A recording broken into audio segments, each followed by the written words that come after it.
Hello again, YouTube. Just want to do a little update video, show you the one new thing that's changed on the truck. Said I was getting sick of the head unit I had, finally got in time to get a new one. Well, when I went down to get it, they offered me an even better deal. I got this, it's a Kenwood, it's actually a marine unit. Let me see if I can see what the designation is. It's a, I can't tell, it's, I believe it's like a DM362 Bluetooth, BT. But they managed to give me that for $100. They got even cheaper than they thought instead of $120, so that was great. And I haven't had time to test everything out on it, but so far I absolutely love it. Instead of having to have a cord which connect over here, there's little ports right over there on the end. I just get in the truck, hit Bluetooth, comes on, and the sound quality is absolutely amazing. Hang on, let me turn on the radio so I can show you, but it sounds so much better than the old one. It is not even funny. Coffee, tea, or smoking. All it takes is.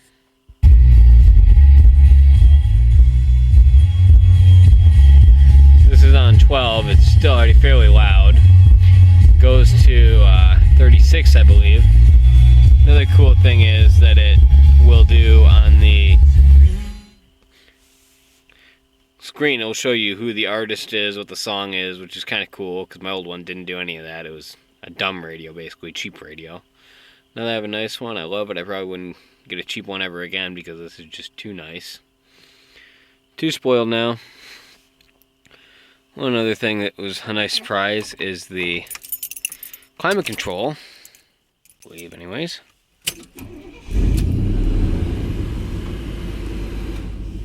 Yeah, my climate control started working again. What happened was the battery died, I put in a new battery, and then it decided to start working again. So that was a real nice one. Got a couple little things coming up on the truck. Gonna try and get a new bumper for it next week and take that and get it powder coated gloss black to match. Gonna have to change the brackets a little bit as it's off a 91 K5 Blazer, I think. 90 or 91 K5. Had to change the brackets a little bit, but it should be pretty cool if I get it and get it done. A lot better than the old rusty one. Finally got the deal on the bed worked out. I just had to find a bed and buy it, and then my buddy's gonna do the paint and some other stuff for trade, which would be real nice. Then we'll be on to my headache rack project next, which will be nice to get done. Something I wanted for a long time, as I'm finally using an old favor up. And then it's time to start junkyard hunting for the new rear end. At the same time, I'm gonna find a 14-bolt semi-floating axle, which is the 6-lug 14-bolt, sort of a rare axle to find. Actually, it's trickier to find than your big 8-lug 14-bolt, which I don't want, as I want to keep my wheels. I love my wheels I have right now, and I don't want to buy another set. So my plan is to find one of those, and then I finally figured out what I want to use for the front axle. When I do the solid axle swap, I'm going to use a Dana 44 out of a 94 to 01 Dodge 1500.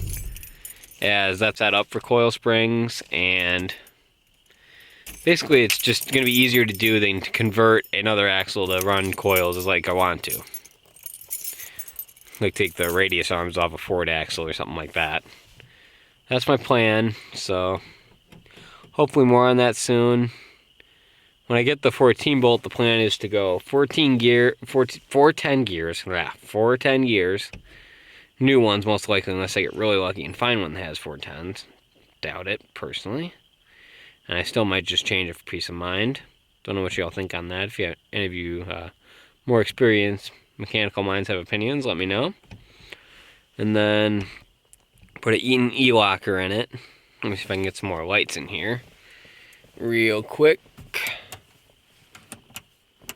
Not really, but if you can see where that little box is, that's for my amp. I'm going to put the rest of this little pocket will be switches as the plan for the lights and for the locker.